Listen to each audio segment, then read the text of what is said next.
আজকের ক্লাসে আমরা 26তম বিসিএস সমাধান করতে যাচ্ছি। এই বিসিএসে কিন্তু অনেকগুলো কোশ্চেন এসেছিল, তাই একটু ধৈর্য ধরে ভিডিওটা দেখে নেবেন, কারণ একটা কোশ্চেন যদি একবার বুঝে সলভ করেন সেটা কিন্তু আপনি আর ভুলবেন না। তো শুরু করি। প্রথম যে কোশ্চেনটা ছিল, চুজ দ্য কারেক্ট সেন্টেন্স।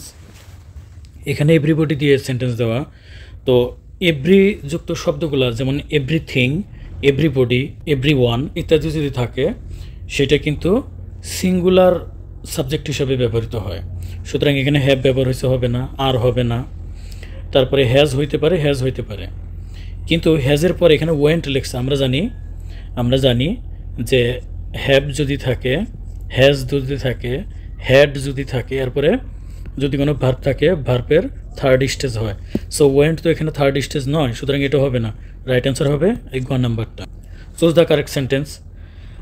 এখানে দেখেন মূলত সবগুলো বাক্য একই রকম, কিন্তু ইন টাইম আর ওয়ান টাইম এই দুটি নিয়ে কিন্তু আমাদের আসলে প্রবলেম হয়। তো আমি একটু ব্যাখ্যা করে দিচ্ছি।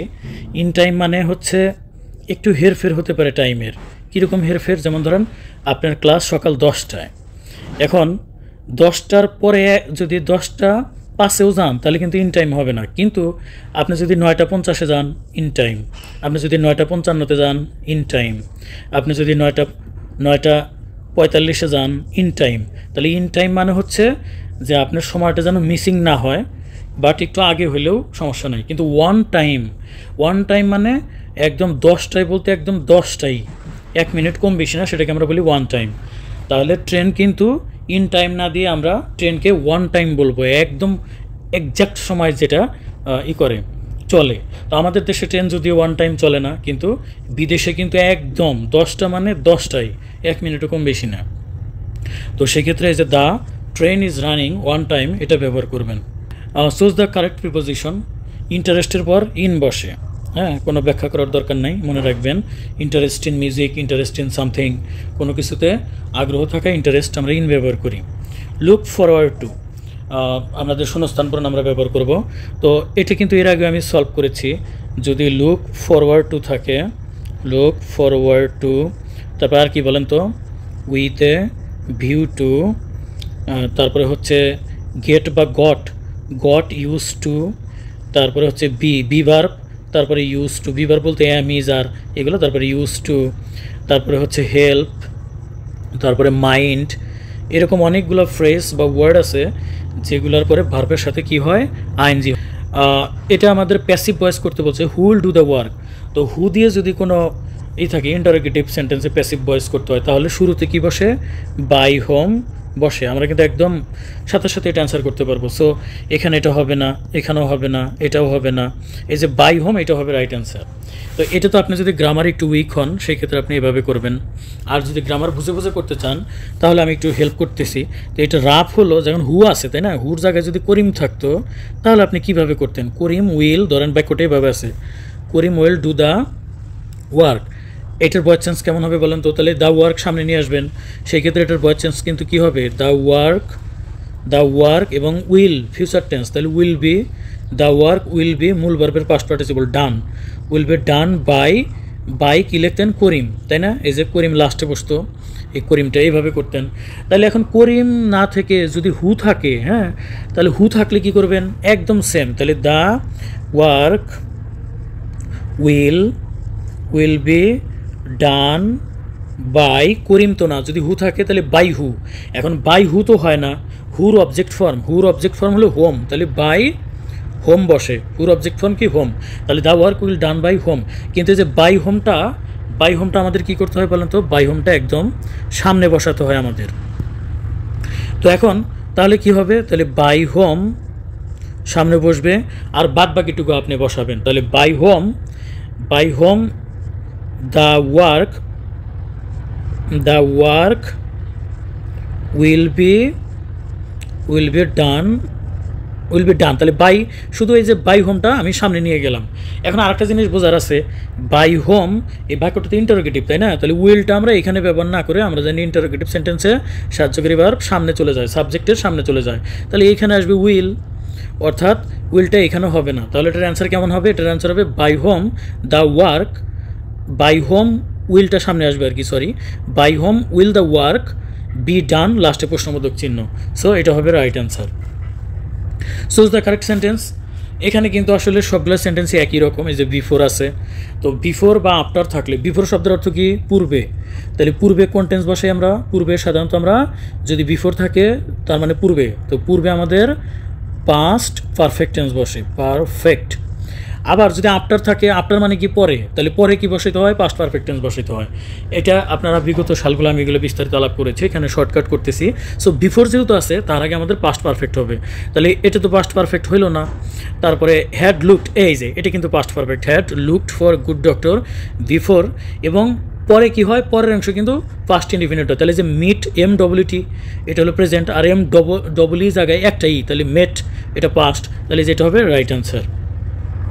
7 নম্বরে ছিল দেখেন, fill in the blank with correct preposition. Preposition বসে দেবো ডিভয়েড অফ। ডিভয়েড মানে কি? ডিভয়েড অফ মানে হলো বর্জিত বা না থাকা। তাহলে ডিভয়েড অফ কমন সেন্স, তার মানে কি? তার কমন সেন্স নাই এই ক্ষেত্রে। Select the right word, he run fast. Lest, lest থাকলে একদম, হ্যাঁ, লেস্ট থাকলে চোখ বন্ধ করে মুখস্থ করে ফেলবেন। লেস্ট থাকলে ওই বাক্যে দেখবেন শুড আসবে, তাহলে এটা কী হবে? শুড হবে। এটা কিন্তু নিবন্ধন, বিসিএস, প্রাইমারি সব জায়গায় কিন্তু আসছে।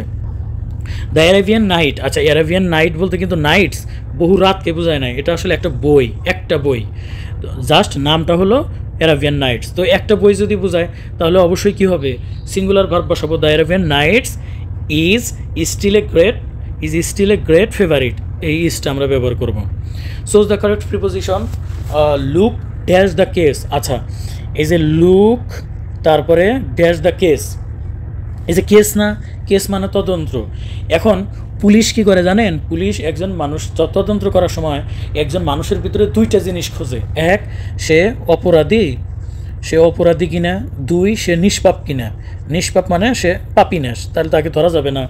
তাহলে সে দুইটা জিনিস খোঁজে। তাহলে পুলিশ কয়টা জিনিস খোঁজে? দুইটা জিনিস খোঁজে। তাহলে লুক টু, কী খোঁজে? লুক টু, দুইটা জিনিস খোঁজে পুলিশ। এই যে লুক টু, এখন লুক টু তো না, লুক টু আমি এই দুইটা পুলিশ দুইটা জিনিস খোঁজে কেসের সময়, এই জন্য লুক টু মনে রাখবেন। এখন লুক টু আমি কেন ব্যবহার করলাম? এর মানে লুক ইন টু, এই যে লুক ইন টু, এভাবে মনে রাখবেন। লুক ইন টু তার মানে লুক ইনটু, এভাবে মনে রাখবেন। তার মানে সর্বশেষ আসবে লুক ইনটু, এই যে লুক ইনটু। তার মানে আপনার মনে রাখার সিস্টেম হলো যে police look in two matter, দুইটা জিনিস খোঁজে, সে অপরাধী নাকি নিরপরাধী। এভাবে মনে করি লুক ইনটু মানে কি? তদন্ত করা। এই যে এত কিছু বললাম কেন বলেন তো? মনে রাখার জন্য। আপনি বিশ্বাস করবেন না, বিশেষ পরীক্ষা আপনি নিশ্চিত পারেন, তারপরেও যায় দেখবেন যে হাত কাঁপতেছে। এই জন্য এই যে ঘটনার সাপেক্ষে মনে রাখলে যে পুলিশ দুইটা জিনিস খোঁজে, তাহলে ইনটু, এই যে ইনটু, এভাবে মনে রাখবেন। ইনটু, দুইটা জিনিস খোঁজে, লুক ইনটু দ্য কেস। আচ্ছা, এরপরে আমরা দেখি এইখানে আমাদের আছে যে কোনটা সঠিক বানান। এখন এই শব্দটা আমরা যদি ভাঙি, এখানে অ্যাস আর একটা শব্দ হলো সার্টেইন। সার্টেইন মানে কি বন্ধুরা বলেন তো? সার্টেইন মানে হলো নিশ্চিত, সার্টেইন মানে নিশ্চিত। আর এর আগে যদি অ্যাস যুক্ত করি, অ্যাসার্টেইন মানে হলো নিশ্চিত করা। তার মানে অ্যাস শব্দযুক্ত হইলে সেটা ভার্ব হয়ে যায়, সেটা হয় ভার্ব। আর অ্যাস ছাড়া শুধু সার্টেন, এটা হলো অ্যাডজেক্টিভ, যে আমি নিশ্চিত হওয়া তো ভালো গুণ, তাই না? এই জন্য এটা অ্যাডজেক্টিভ। আর অ্যাসার্টেন নিশ্চিত করা। সো এই যে সামনে অ্যাজ আসছে, তারপরে অ্যাসার্টেন, এভাবে মনে রাখবেন, নিশ্চিত করা। কারেক্ট সেন্টেন্স আমাদের বের করতে হবে। তো এখানে মূলত রিলেটিভ প্রোনাউন কখন বসে জানেন? একদম সাবজেক্টের সাথেই। তাহলে এই যে সাবজেক্টের সাথে কিন্তু ব্যবহার হয় নাই, এই যে হুটা যে ব্যবহার হয়েছে একদম সাবজেক্টের সাথেই বা পরেই। তো রিলেটিভ প্রোনাউন সাধারণত একদম সাবজেক্ট যে থাকে তার সাথে সাথে বসে। সো আমাদের এই যেটা হবে, the man who stole my bag was tall, এটা হবে রাইট অ্যান্সার। এখানে আমরা দেখি আমাদের এখানে শূন্যস্থান বসাইতে হবে। Nila dash her hand when she was cooking dinner, তার মানে এখানে রাইট ফর্ম অফ ভার্বটা বসাইতে হবে। এখন এই পাশে when she was cooking dinner, রান্না করতেছিল, অতীতকালে রান্না করতেছিল, তখন সে কী হয়েছিল তার বোঝা যাচ্ছে যেখানে বার্নড আছে, তার মানে হাত পুড়ে গিয়েছিল। তো এই যে হাত পুড়ে গিয়েছিল, ইজ বার্নিং হবে না, পাস্ট টেন্স হইতে হবে, তাই না? উইল বার্ন হবে না। এখন প্রশ্ন হইতে পারে যে স্যার এই বার্নড হবে, এটাও তো পাস্ট, আবার ওয়াজ বার্নিং মানে পুড়তেছিল, ওয়াজ বার্নিং, এইটা হবে, কোনটা হবে? তো এটা দেখেন একটু বোঝেন তো, ওয়াজ বার্নিং মানে নীলা তার হাত পুড়তেছিল যখন রান্না করতেছিল। এটা কোনদিন কথা? একজন মানুষ কি কন্টিনিউয়াস হাত পুড়তে থাকবে? না। তার মানে এইটা ব্যবহার করা যাবে না। ওয়াজ বার্ন মানে পুড়ে গিয়েছিল, ওয়েন শি ওয়াজ কুকিং যখন সে রান্না করেছিল, তাহলে যে বার্নটা হবে রাইট ফর্ম। এরপরে দেখি trees has been blown dash by the storm. আচ্ছা, গাছ কী হয়েছিল? ঝড়ে উইরে গেছিল। এখন ঝড়ে উইরে গেলে কি হয়? গাছটা কি উইরা যাওয়া মানে কি, যে এখানে গাছটা আসছিল মনে করেন, তো গাছটা এখানেই থাকবে? ঝড়ে উইরা যাওয়া অনেক দূরে চলে যাবে, তাই না? তার মানে দূরে চলে যাওয়া, দূরে। এই যে অ্যাওয়ে শব্দের অর্থ দূরে, অ্যাওয়ে শব্দের অর্থ কি? দূরে। অ্যাওয়ে দূরে মানে কীভাবে বুঝবেন? যেমন অ্যাওয়ে সিরিজ, এই যে আর্জেন্টিনা ব্রাজিল, অ্যাওয়ে সিরিজ যদি বলে তার মানে কি অন্য দেশে যায় খেলা। আর হোম সিরিজ যদি বলে, হোম সিরিজ মানে নিজ দেশে থেকে খেলা। তো অ্যাওয়ে মানে কি? দূরে। Home series, away series. তো এইভাবে মনে রাখবেন যে গাছ যখন উইরা যায় তখন কাছে থাকে না, দূরে থাকে। তাহলে দূরে কোনটা? এই যে আপ মানে দূরে না, ওয়াফ মানে দূরে না, আউট মানে দূরে না, এই যে অ্যাওয়ে মানে দূরে। তাহলে এই অ্যাওয়েটা ব্যবহার করবেন। আসলে আমি আগেই বলেছি বিভিন্ন পার্সপেক্টিভে মনে রাখার চেষ্টা করবেন। তাহলে ব্লাউন অ্যাওয়ে এখানে মানে মূলত ব্লো অ্যাওয়ে, তো এখানে ব্লাউন অ্যাওয়ে। ব্লাউন অ্যাওয়ে মানে কী হয়? দূরে চলে যাওয়া। আর আরও যদি নিখুঁত অর্থ করেন তার মানে শিকড় সহ উঠে যাওয়া। তো গাছটা জ্বরে শিকড় সহ উৎপাটিত হয়েছিল, এরকম ব্লাউন অ্যাওয়ে। এরপরে আমরা দেখি হি is going to open a shop. এটা আমাদের প্যাসিভ ভয়েস করতে হবে। তো প্যাসিভ ভয়েস করতে গেলে দেখুন, এই যে গোয়িং টু মানে কি সে হেঁটে হেঁটে কোনো জায়গায় গিয়েছিল, এটা বুঝাইছে এখানে। He is going to open a shop, সে হেঁটে যাওয়া বুঝাইছে এখানে না, বরং সে একটা দোকান চালু করেছিল, দোকান ওপেন করেছিল। তো এখানে হেঁটে যাওয়ার সাথে সম্পর্ক না। তো যখন গোয়িং থাকবে এবং সেটা যাওয়া বোঝায় না, বরং কোনো জিনিস উদ্বোধন করা, ওপেন করা, তখন এই গোয়িং টুটা কিন্তু কি হয়? মোডাল অক্সিলারিজ হিসেবে ব্যবহার হয়। তাহলে মোডাল অক্সিলারি যদি শ্যাল থাকে, উইল থাকে, তারপরে মে থাকে, আমরা প্যাসিভ ভয়েস করতে গেলে এক্সট্রা একটা কী আনি? বি বার পানি। কিন্তু যদি শ্যাল উইল থাকে এক্সট্রা একটা কী আসে? বি আসে। তাহলে এইখানেও যেহেতু মোডাল অক্সিলারিজ হিসেবে ব্যবহার হবে, এক্সট্রা একটা কী আসবে? বি আসবে ভার্ব হিসাবে। তাহলে হি ইজ বিং তো আসবেই না, শুধু কি আসবে? বি আসবে। কিন্তু আমি আগেই বলছি যেহেতু মোডাল অক্সিলারিতে এক্সট্রা একটা বি আসে। এ সব ইজ বিং প্রশ্নই ওঠে না, কন্টিনিউয়াস হিসাবে করছে এখানে। এ সব উইল বি, এই যে দেখেন বন্ধুরা, এই যে এ সব তো সবার আগে আসবে। আমরা জানি ভয়েস চেঞ্জে সবার পরের শব্দটা সবার আগে এ সব। এবং এই যে এখানে ভার্ব কি দেখেন? না, এখানে তো উইল নাই কোথাও, তাহলে আমরা উইল দিতে পারবো না। তাহলে এখানেও আমরা দিলাম না। তাহলে এসব ইজ গোয়িং, হ্যাঁ এই যে এসব ইজ গোয়িং টু হলো মোডাল অক্সিলারিজ, এই যে এটা তো থাকবেই। গোয়িং টু এক্সট্রা একটা বি আসছে, তাহলে এসব ইজ গোয়িং টু বি মূল ভার্বের পাস্ট পার্টিসিপল ওপেন বাই, এই যে হি আছে না, এই যে শুরুতে হিটা কি হয়ে গেল? হিম হয়ে গেল। তাহলে যেটা হবে রাইট অ্যান্সার। তো এইটাই আপনি কিন্তু যদি মনে করেন যে এটা কন্টিনিউয়াস টেন্স আছে, তাহলে একটা এক্সট্রা একটা কি আনবো? আমরা এক্সট্রা একটা বিং আনবো। কন্টিনিউয়াস এক্সট্রা একটা বিং আনা হয়, তাহলে কিন্তু ওই সেন্সে করলে এটা হবে না। আচ্ছা, এখানে আমরা দেখি মাগনানিমাসের সিনোনিম বের করতে হবে। মাগনানিমাস, এটা মনে রাখবেন যে মাগনা আসলে ম্যাগনানিমাস। আর এটা আমি মাগনা উচ্চারণ কেন করতেছি তার কারণ আছে। এই গিভ অ্যান্ড টেকের যুগে কেউ যদি আপনাকে মাগনা কোনো জিনিস দেয়, হ্যাঁ হুদাহুদি ফ্রি যদি একটা জিনিস দেয়, তখন সেই লোকটা সম্পর্কে কী ভাববেন? অবশ্যই সে খুবই দয়াশীল, মহানুভব, অনেক ভালো মানুষ, যে মাগনি কোনো জিনিস দেয়। তার মানে কি? মাগনানিমাস মানে যে দানশীল বা দয়াশীল। তো এটা কোনটা হবে? যে জেনারাস, এটা মনে রাখবেন। জেনারাস মানে দয়াশীল। এভাবে বিভিন্ন ক্লু ধরে মনে রাখবেন, তাহলে দেখবেন যে পরীক্ষায় আপনার হাত কাঁপতেছে না, নেগেটিভ মার্ক আসবে না। Dash your shoes before entering the mosque. আচ্ছা, মস্ক মানে মসজিদে প্রবেশ করবেন, তাহলে জুতাটা কী হবে? খুলতে হবে। এখন কোনটা মানে খোলা, এটা একটু মনে রাখবেন। তো এর জন্য আপনার সাথে আমি একটু মজা করে কিছু বিষয় শেয়ার করি, জানি না আপনার কেমন লাগবে, আমি জানি না, তারপরে আপনার সাথে। সেটা হলো যে ধরেন পুতুল আপনার বউ, তাই না? পুতুল, তো পুতুলকে আপনি রাত্রে তার সাথে ঘনিষ্ঠভাবে মিশবেন।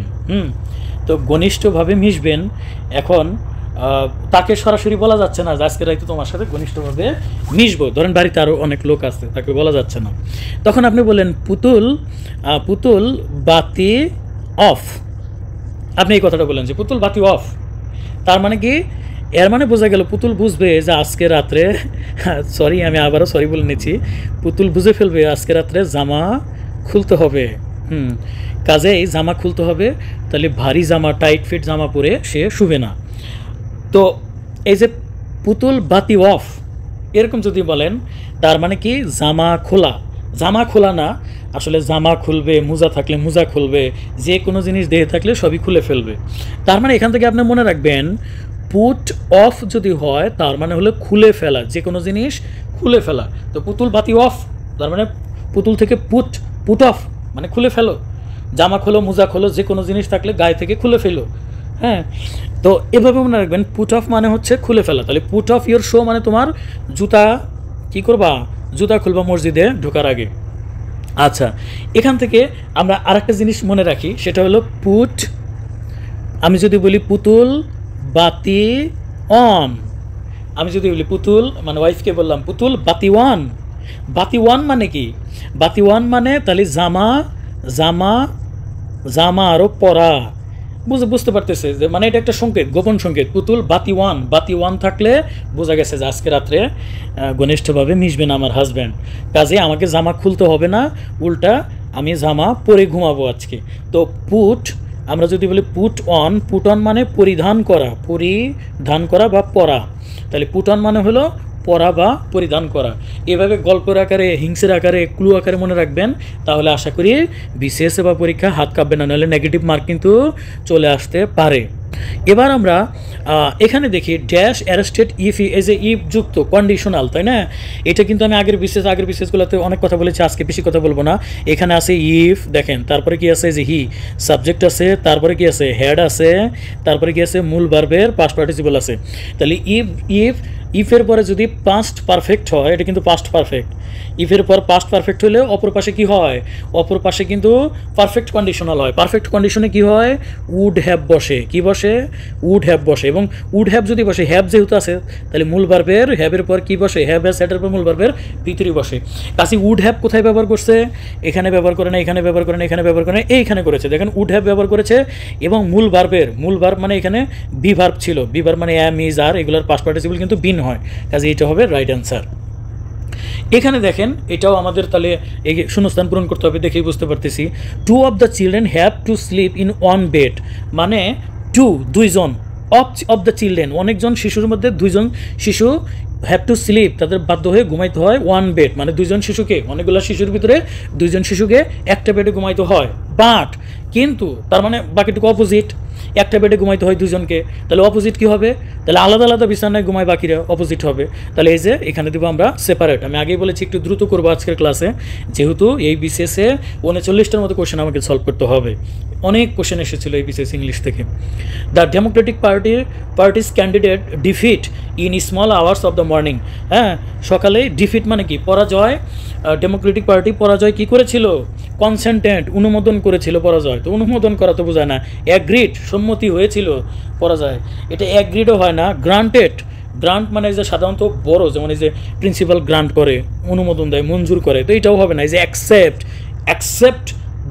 অ্যাকসেপ্ট ডিফিট পরাজয় স্বীকার করে নেওয়া, অ্যাকসেপ্ট ব্যবহার করবো আমরা, যে আমরা বলি না চ্যালেঞ্জ অ্যাকসেপ্টেড, ওরকম অ্যাকসেপ্ট ইউর ডিফিট, তুমি যে পরাজয় হয়েছে এটা স্বীকার করে নাও, সেক্ষেত্রে আমরা অ্যাকসেপ্ট ব্যবহার করব। আচ্ছা, proper function of the phrase is surely to, the proper function of the প্রেসের প্রধান কাজ কি বলেন কো? প্রেসের প্রধান কাজ হচ্ছে মানুষকে সঠিক সংবাদ, ফ্যাক্ট বা সংবাদ বা বিষয়বস্তু পৌঁছায় দেওয়া। এখন এটা কোনটা, ইকুইপ মানে সাজানো হবে না, প্রেসের কাজ মানুষকে সাজানো না, ডেলিভার, হ্যাঁ ডেলিভার হইতে পারে, বাট এই ডেলিভার মানে কিন্তু ওই যে ফুড পান্ডা যে ডেলিভার দেয় সেই ডেলিভার, তো এইখানে কিন্তু এই ডেলিভার আমরা দিব না। তো এইটা আমরা প্রোফার মানে কি দেখেন তো, প্রোফারের সাথে কিন্তু অফার আছে, তাই না? তো এর আগে প্রো আছে, তো প্রোফার শব্দ আর অফার শব্দ কিন্তু প্রায় সেম। প্রোফার মানে কাউকে কোনো কিছু অফার করা মানে হলো যে যেমন আমি হুইস্কি খাবো, আপনি খাবেন, এই টাইপের, বা কোনো একটা মতামত বা কোনো একটা কাউকে জানানো, এই প্রোফারও হবে না, তাহলে প্রোভাইড। এবং আরেকটা জিনিস মনে রাখবেন, প্রোভাইডের পর প্রিপোজিশন হিসাবে কিন্তু উইথ বসে, এই যে প্রোভাইড উইথ, দেখেন এই যে এই বাক্যে কিন্তু এই যে উইথ আছে, এই যে উইথ, তাহলে প্রোভাইড সামন মানে কোনো ব্যক্তি আসবে, প্রোভাইড সামন উইথ কিছু একটা দিবেন আপনি, যে প্রোভাইড রহিম উইথ বল, কাউকে কোনো কিছু সরবরাহ করা, যোগানো, তো এটা প্রোভাইড ব্যবহার করবো আমরা। আচ্ছা, এখানে দেখেন এখানে কিছু একটা বসবে, আমরা দেখি সিন্স ইজ রিটায়ারমেন্ট, তার মানে রিটায়ারমেন্ট পর থেকে mister Chowdhury who was a teacher, যে একজন কী ছিল, টিচার ছিল, হ্যাজ রিটেন 4 novels, পরে তারা সে কী করছে, নভেল লিখছে, কিন্তু আগে সে কী ছিল, টিচার ছিল। তাহলে আগে ছিল বলতে আমরা কোনটা ব্যবহার করবো এখানে, এই যে ফরমারলি ব্যবহার করব আমরা। ফরমার বলতে আগের পেশাকে বোঝায়, তাহলে এ টিচার যেটা ছিল তার ফরমার ওয়ার্ক, তাই না, আগের পেশা ছিল, তাহলে ফরমারলি হবে। আর বর্তমানে সে কিন্তু রাইটার। এখানে দেখি কিছু একটা বসাইতে হবে, এখানে অ্যাপ্রোপ্রিয়েট প্রিপোজিশন বসাইতে হবে। সো আমরা পড়ি যে এখানে দেখি আমরা, আই শুড অ্যাপ্রিসিয়েট, আমি তোমাকে প্রশংসা জানাবো, প্রশংসা জানানো উচিত, if you could complete this work Thursday, মানে থার্সডের মধ্যে তোমাকে এটা শেষ করতে হবে। তো এটা নর্মালি আমরা উইথিন ব্যবহার করি, উইথিন ব্যবহার করে মানে কোনো একটা সময়ের মধ্যে কাজ করা বোঝায়, কিন্তু এখানে যেহেতু উইথিন নাই তাহলে আমরা সেই ক্ষেত্রে আমরা বাই ব্যবহার করব, বাই থার্সডে, যে থার্সডের মধ্যে, বাই ফ্রাইডে, বাই অমুক দিনের মধ্যে কাজটা করার ক্ষেত্রে আমরা বাই ব্যবহার করব। এখানে আমরা দেখি it will be your task to make sure the dash of traffic is maintained without interruption, তার মানে it will be your task, এটা তোমার কাজ হবে, টু মেক শিওর, নিশ্চিত করা, dash of the traffic is maintained without interruption, interruption মানে বাধা, মানে তোমাকে এটা নিশ্চিত করতে হবে, মেক শিওর, নিশ্চিত করতে হবে যে ট্রাফিক ইজ মেনটেন, ট্রাফিক যেন মেনটেন হয় উইদাউট ইন্টারাপশন, কোনো বাধা ছাড়া। তার মানে এটা কী হবে, দ্য সার্কুলেশন, না circulation normally blood circulation, flow, হ্যাঁ ফ্লো হবে, যে দ্য ফ্লো অফ ট্রাফিক, যে ট্রাফিকের ফ্লোটা যেন কী থাকে, মেনটেন করা হয়, কোনো বাধা ছাড়াই যেন গাড়ি ঘোড়া ঠিকমতো চলে। তো আমরা এখানে ফ্লো ব্যবহার করব। পেডিয়াট্রিক, এখানে কিন্তু পেডিয়াট্রিক বানানটা খেয়াল করবেন, PAEDIATRIC, পেডিয়াট্রিক, এটাও কিন্তু সঠিক বানান, এটাও সঠিক বানান, এটাও সঠিক বানান। এটা হচ্ছে ব্রিটিশ ইংলিশ অনুসারে পেডিয়াট্রিক এভাবে লেখা, আর এইভাবে পেডিয়াট্রিক লেখে ইউএসের ইংলিশ অনুসারে এইভাবে পেডিয়াট্রিক লেখে। সো দুইটা বানানই সঠিক। এখন পেডিয়াট্রিক, এই পেড বা PAED, এই পেড শব্দটা থাকলেই এর শব্দের অর্থ হলো শিশু। যেমন পেডোফিলিক, এই যে বর্তমানে কী হয় না, শিশুদের দর্শন করে, তাদের পেডোফিলিক রোগ আছে। তো শিশু, এই পেট শব্দটা থাকলেই, এই পেট বা এই পেট শব্দটা থাকলে বুঝতে হবে শিশু সম্পর্কিত কোনো বিষয়। So paediatric related to the treatment of, এটা কী হবে, চিলড্রেন হবে, তাই না। তো পেডিয়াট্রিক এটা শিশুদের, একই সাথে বৃদ্ধদের যে চিকিৎসা পদ্ধতি সেটাও জানা রাখবেন। দ্য ওয়ার্ল্ড ইকোলজিক্যাল মানে বাস্তুতন্ত্র। তো আপনি এই যে বাস্তুতন্ত্র সম্পর্কে কোন বইয়ে পড়ছেন, অবশ্যই আপনি কিন্তু যে পরিবেশবিদ্যা বিজ্ঞান বইয়ে পড়ছেন, তাই না, যেখানে পরিবেশ নিয়ে আলোচনা করা হয়েছে। তো এটা কী হবে, related to environment. Okay, the correct spelling, দেখুন এই কারেক্ট স্পেলিং, এটা মনে রাখার জন্য আপনি একটা ক্লু ব্যবহার করবেন, MOOU, এটা ব্যবহার করবেন। হিউমারিয়াস মানে হাস্যরসাত্মক ব্যক্তি। এখন সঠিক কোনটা হবে আমি দাগিয়ে নিচ্ছি, যে এইটা হবে সঠিক। তো এই বানানটা দেখেন, আমি যদি HUMOROUS, হিউমারাস, তাই না, হিউমারাস। এখন দেখেন এটা মনে রাখবেন কীভাবে, দেখেন এখানে কিন্তু এম ব্যবহার করছি কিনা, ও ব্যবহার করছি কিনা, ও ব্যবহার করছি কিনা, ইউ ব্যবহার করছি কিনা। দেখেন এই মৌ শব্দটা যদি মনে রাখতে পারেন তাহলে হিউমারাস শব্দটা কিন্তু আপনার ভুল হবে না। হিউমারাস শব্দের অর্থ আমি আগেই বলেছি হাস্যরসাত্মক, এভাবে রিলেট করে পড়বেন ভাই, নাহলে কিন্তু আপনি পরীক্ষায় বসেন দেখবেন হাত কাঁপাকাঁপি শুরু হয়ে যায়। Pilgrim a person who undertake a journey, এর আগে আমি এটা নিয়ে আলোচনা করেছি যে পিলগ্রিম হচ্ছে যে তীর্থযাত্রী বা পবিত্র কোনো কাজ উদ্দেশ্যে এক জায়গা থেকে এক জায়গায় যাওয়া। মুসলমানরা যেরকম হজে যায়, হিন্দুরা তীর্থযাত্রায় যায়। তার মানে কি স্পেসিফিক মসজিদে যাওয়া আপনি বুঝাইতে পারবেন না। তো নিউ কোনো কান্ট্রি বা এই টাইপের কিছু না, যে হলি প্লেস, এটা একদম মনে রাখবেন। বিশেষ নিবন্ধন সব জায়গায় কিন্তু এই ধরনের আসে, এবং আগের বিশেষে ওইটা নিয়ে বিস্তারিত আলোচনা করেছি। যেগুলো আগের বিশেষে আলোচনা করেছি সেগুলো এখানে আমি বিস্তারিত আলোচনা করতেছি না, আপনারা প্লেলিস্ট অনুসারে ভিডিও দেখবেন। A person who writes about his own biography, তার মানে কি ও নিজের বায়োগ্রাফি যদি নিজে লেখে তখন আমরা তাকে বলি অটোবায়োগ্রাফি। নিজের বায়োগ্রাফি, যেমন আমার ইচ্ছা আছে যে আমার জীবন নিয়ে আমি নিজেই লিখবো, আর বায়োগ্রাফি হলো সে নিজে, এটা বোঝায় যে অন্য কেউ লিখছে। যেমন আমি এখন চাইলে রবীন্দ্রনাথের জীবনী লিখতে পারি, সেক্ষেত্রে এ বায়োগ্রাফি, কিন্তু আমি আমার নিজের বায়োগ্রাফি লিখলে অটোবায়োগ্রাফি হবে। What is the meaning white elephant মানে হচ্ছে যে এমন সম্পদ, হ্যাঁ, অনেক দামি সম্পদ কিন্তু কোনো কাজেই লাগে না। তাহলে যেটা হবে a very costly or troublesome position, হ্যাঁ, ভেরি কস্টলি, খুবই দামি কিন্তু ট্রাভেলসাম, যেটা ঝামেলা তৈরি করে বা কোনো কাজে লাগে না। এইটাও মুখস্থ করে ফেলবেন, এটাও কিন্তু বিভিন্ন পরীক্ষায় এসেছে। If you want concrete proof, এইটাও কিন্তু আমি গত কোনো একটা বিসিএসে সলভ করেছি। ইফ ইউ কনক্রিট প্রুফ মানে কি একদম, হ্যাঁ, নিখুঁত যদি প্রমাণ চান, এখানে কিন্তু এই কনক্রিটের সাথে কিন্তু সিমেন্টের রড এগুলোর সাথে বিল্ডিং ম্যাটেরিয়াল কোনো মানে সম্পর্ক নাই। Something to cover A path, যে রোডের যে উপরে কিছু দেওয়া হয় সেগুলোও কিন্তু কনক্রিট না। তারপরে সিমেন্ট মিক্সার এটাও না, এটা হলো ক্লিয়ার এভিডেন্স। কনক্রিট প্রুফ বলতে বোঝায় ক্লিয়ার এভিডেন্স, যে পূর্ণ একদম পরিষ্কার প্রমাণ, সেটা হলো কনক্রিট এভিডেন্স বা clear evidence. The light have been blown dash by the strong wind, এই যেখানে আবার ব্লাউন আসছে, হ্যাঁ, blown dash by the strong wind. এখন দেখেন আমি একটা জিনিস আপনাকে বলি, লাইট যদি থাকে, কোনো বাক্যে যদি দেখেন লাইট আছে, তারপরে ল্যাম্প আছে, এরকম যদি বাতি বোঝায়, ল্যাম্প বোঝায়, এই ধরনের শব্দগুলো যদি থাকে, তাহলে নিশ্চিত থাকবেন ওগুলোর পর প্রিপোজিশন হিসেবে ওগুলোর পরে আউট ব্যবহার হবে। বাতি নেবার সাথে এই আউট শব্দটা খুবই সম্পৃক্ত। তাহলে এখন বুঝতে পারতেছেন এটা আউট হবে, তার মানে ব্লাউন আউট। ব্লাউন আউট মানে কি বাতি নিভে যাওয়া বা কোনো জিনিস নিভে যাওয়া। যে কোনো জিনিস নিভে যাওয়ার ক্ষেত্রে এই আউটের সাথে মনে রাখবেন, নেভা মানেই হলো আউট। যেমন এইভাবে মনে রাখতে পারেন যে কোহলি যখন 4 ছক্কা মারতেছিল, হ্যাঁ, তখন সবাই মোবাইল স্টেডিয়ামে মোবাইল জ্বালায় লাইট জ্বালাইতেছিল। তো যখনই কোহলি আউট হয়ে গেল, হ্যাঁ, যখনই আউট হয়ে গেল তখনই বাতিগুলা নিভে গেল। তো আউটের সাথে মনে করবেন যে কোহলি আউট, তো নেভা বাতি নেবার সাথে সম্পর্ক, নেভা, এভাবে মনে রাখবেন। As the sun dash I decided to go out, এ পাশে যেহেতু পাস্ট তাহলে এই পাশেও নিশ্চিত পাস্ট হবে। এখন দেখি তো এটা পাস্ট না, এটা পাস্ট না, এটা পাস্ট না, কোনোটাই পাস্ট না, কিন্তু এই যে এটা পাস্টে আছে, ওয়াজ শাইনিং। তো এটা শোন হইলে সবচেয়ে পারফেক্ট হইতো, বাট কাছাকাছি যেটা ওয়াজ শাইনিং, এটার অর্থ বোঝাইছে যে যেহেতু সূর্য কিরণ দিতেছিল তাই আমরা সিদ্ধান্ত নিয়েছিলাম বাইরে যাওয়ার। মেড ইন স্পেস কতবার যে পড়িয়েছি আমি, হ্যাঁ, এটা নিবন্ধন বিসিএস সব জায়গায়। মেইডেন মানে কি, মেইডেন 100, হ্যাঁ, 100 করা, প্রথম সেঞ্চুরি করা। তো মেড ইন স্পিচ মানে হচ্ছে ফার্স্ট স্পিচ, প্রথম বক্তৃতা দেওয়া, একদম মুখস্থ করে ফেলবেন। এর সাথে যদি মনে করেন সোয়ান সং এরকম যদি মানে লাস্ট ওয়ার, কোনো সাহিত্যকর্মের বা কোনো ব্যক্তির, বিখ্যাত ব্যক্তির সোয়ান সং যদি বোঝায় যে একদম মরার আগে শেষ যে কাজ করছে, সেক্ষেত্রে সোয়ান সং আমরা ব্যবহার করি। আউট অ্যান্ড আউট মানে হারে বদমাইশ এরকম, বা হারে ভালো মানুষ, বা পূর্ণাঙ্গভাবে জানা। আউট অ্যান্ড আউট মানে একদম পুঙ্খানুপুঙ্খানুভাবে জানা। এখানে যে ছলি মানে হচ্ছে পূর্ণাঙ্গ বা পুঙ্খানুপুঙ্খানুরূপে জানা। ডিভাইডেড দ্য মানি, এটাও আমি এর আগে বিসিএসে আগেও সলভ করেছি। Divided the money to children, কয়জনের ভিতর, 2 জনের ভিতর, তাহলে কি হবে, আমরা বিটুইন ব্যবহার করব। আর যদি 2 এর অধিক ব্যক্তির ভিতরে ভাগাভাগি হয় তখন আমরা প্রিপোজিশন হিসেবে কি ব্যবহার করি, এমন ব্যবহার করি। নো ওয়ান ক্যান ডিনাই, এটাও আমরা কোনো একটা বিসিএসে সলভ করেছি। নো ওয়ান ক্যান ডিনাই, এই যে তাহলে আমরা কোনটা ব্যবহার করবো, ডিনাই, কেউ অস্বীকার করতে পারবে না, ইজ ক্লেভার, সে চালাক। তো যেগুলো আমি আগের বিসিএসে সলভ করেছি, আগের করেছে, সেগুলো আমি দ্রুত করতেছি। Do not make a noise, এই যে হোয়াইল দিয়ে যে আমি কত ব্যাখ্যা করেছি, দেখেন হোয়াইলের পর যদি একদম সাথেই যদি ভার্ব বসে, হোয়াইলের পরেই যদি ভার্ব বসে, তার সাথে কি হয়, আইএনজি হয়।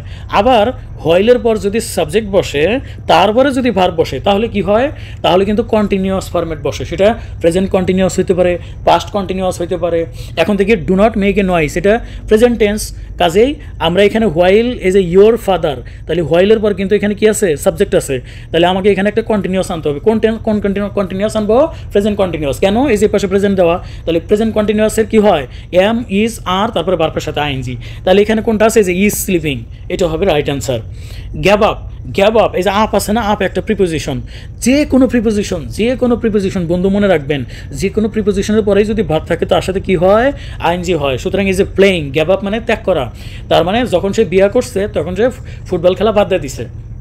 তো তবে কিছু প্রিপোজিশন আছে, যেমন টুর পরে কিন্তু অনেক সময় ভার্বের প্রেজেন্ট ফর্ম বসে। বাকি সকল প্রিপোজিশনের পরে যদি ভার্ব থাকে, ভার্বের সাথে আইএনজি যুক্ত করতে হয়। He has been ill dash Friday last, এইটার দেখেন ধরেন 2, 3, 4, 10 এরকম লিখলাম। এরপরে মান্থ হতে পারে, এরপরে ইয়ার হতে পারে, উইক হতে পারে, তারপরে ইরা হতে পারে, যুগ।